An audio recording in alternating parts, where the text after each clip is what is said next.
Alright, so in this tutorial, we're gonna show you how to create the quest system. So I've already created the quest system here in the scene, so let's test it out. So just to demonstrate,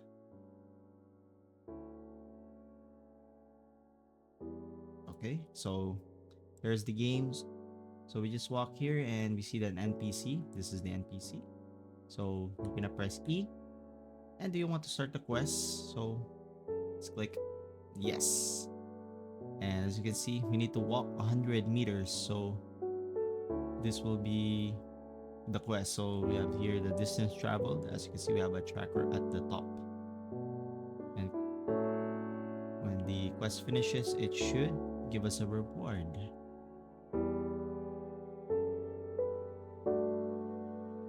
Ay, gago! Sira pala!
Alright, so moving forward to the scripts on how we implemented the systems. So basically, first we need to create the NPC interaction script. So this is what we use for the NPC itself.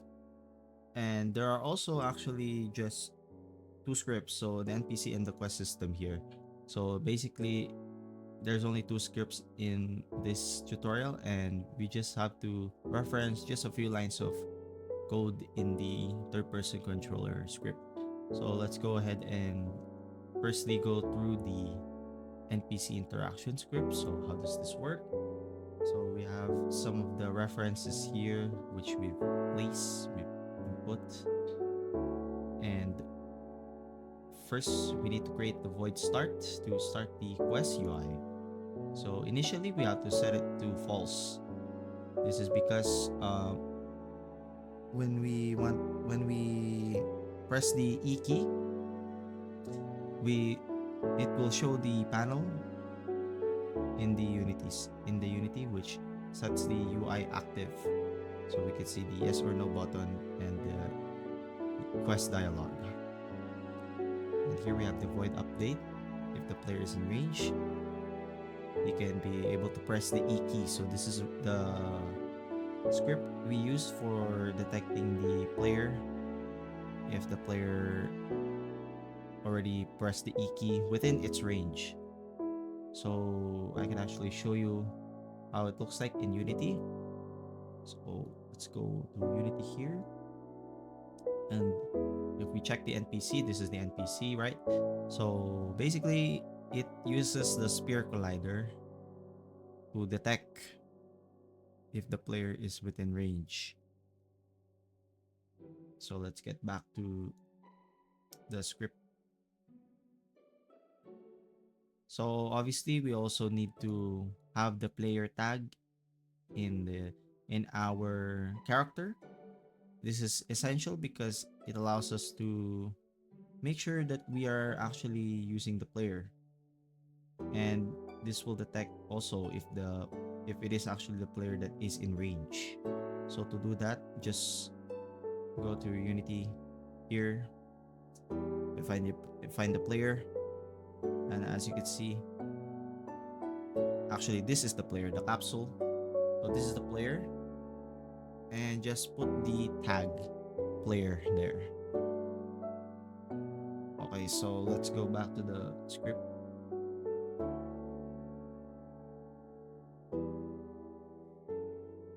Okay, so we have accept quest. So this is just the accept quest script here.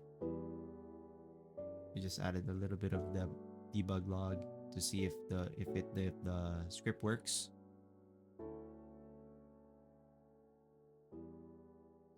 So this is the OpenUI private void OpenUI. So this is used to activate the UI. So initially it's set to false as before. We set it to false, and we also made sure that the cursor cannot move when the panel is active. So, and we also made sure that the player cannot move as well, and the camera while the panel is active. So this is essential. This is why we actually reference the third person controller and the third person camera, because to implement this system here. So I can demonstrate it to you in Unity. So when we hit play, let's just wait for it to load.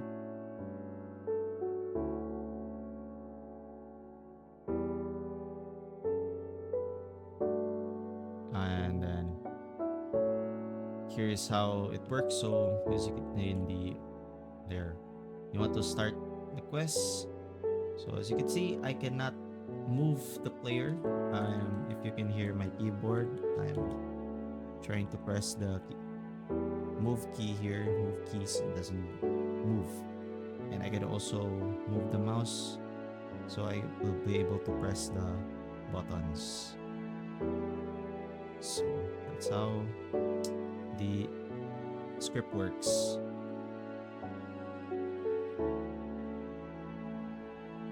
Alright, so once you have the script done in Unity,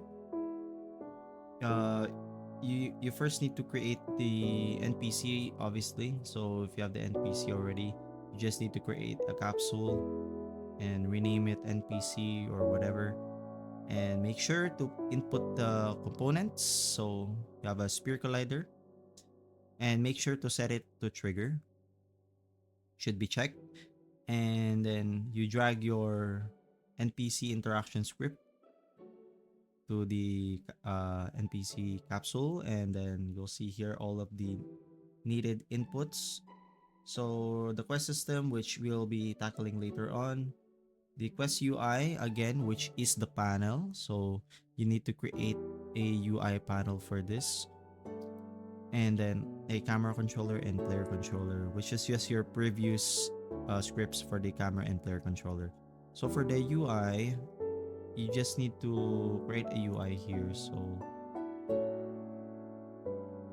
first create a canvas in the scene, and then create a panel, and inside the panel you create a text, which is the indicator if you want to start the quest. And make sure to also create two buttons, which is yes or no. the yes and no button. So these buttons actually have an on click event. Make sure it's on runtime and just input the npc. Okay, so just add the npc script here, and then you go through here and just make sure to find the npc interaction. There should be an npc interaction there, and then add the accept quest. So it will show like that. It's also the same for the no button. So just find the npc interaction and then decline quest. Okay, so now let's get through the quest system itself. So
So the quest system, this is more complex than the NPC interaction since this is the quest itself. But here is a quick rundown of it. So firstly, create our references. So make sure to have the, of course, the TMP text for the text, the third person controller, and the mesh. This is what we use to change the player into a different character. So in our case, a while ago you saw the cube mesh, so it changed into a cube. But there's actually another quest which I did not demonstrate, but it's basically the same, which is just the cylinder mesh. So the character will turn into a cylinder if he finishes this quest. And here's the distance traveled.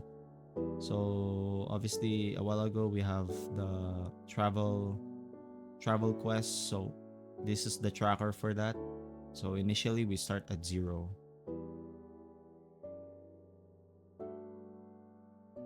Okay, so void start.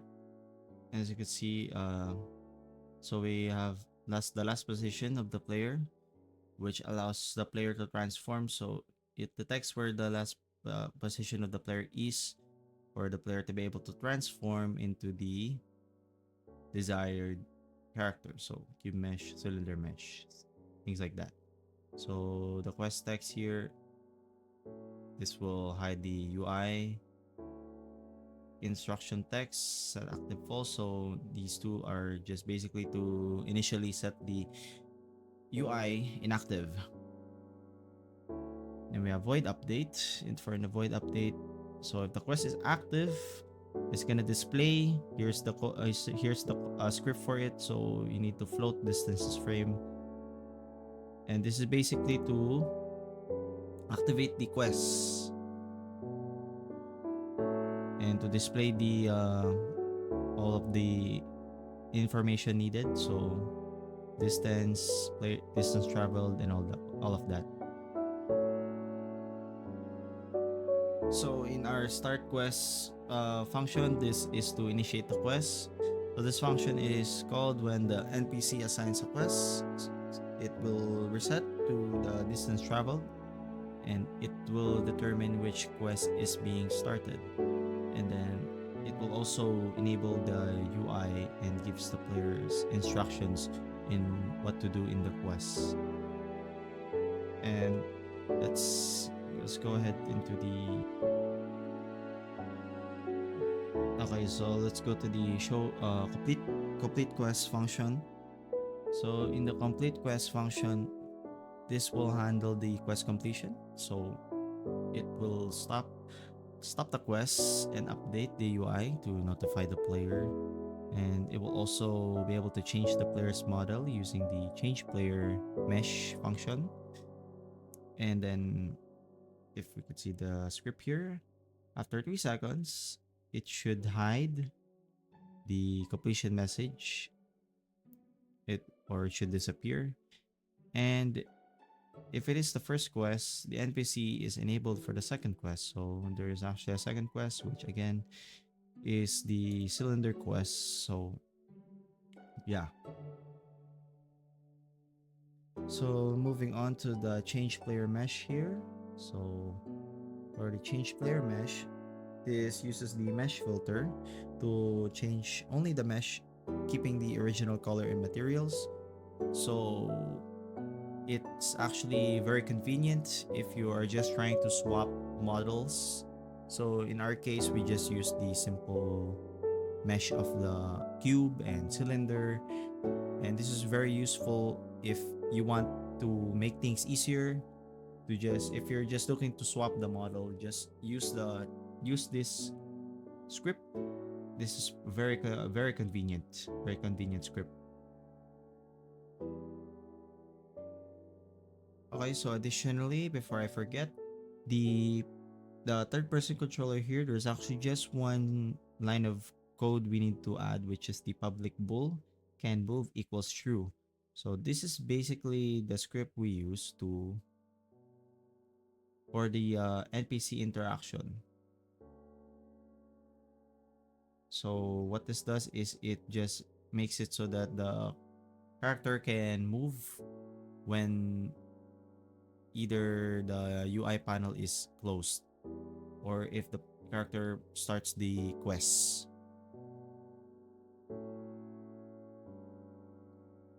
So to demonstrate how to do it in the Unity, so if you already are done with the script for the quest system, so first you need to create a game object and name it the quest system. So this is the quest system game object, and basically all we need to do is to add the needed um, components here. Just add the capsule. This is the player. Just add the player. This one. So the capsule, the quest text.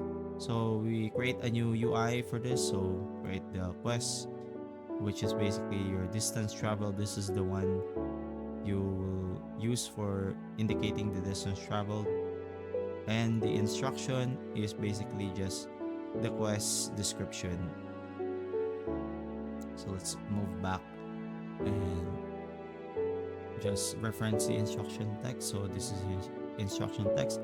And lastly, the meshes, which is basically the cube and cylinder. You just need to use the cube mesh and the cylinder mesh for this to work.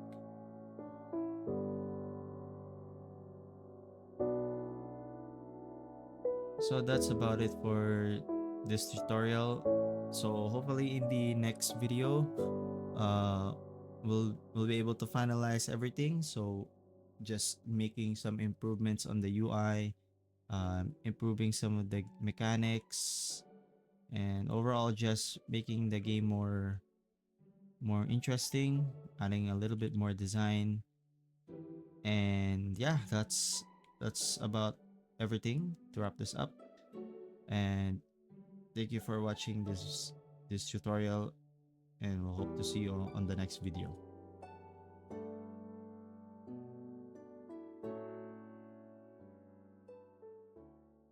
What's up, guys? It's me, Aldrich.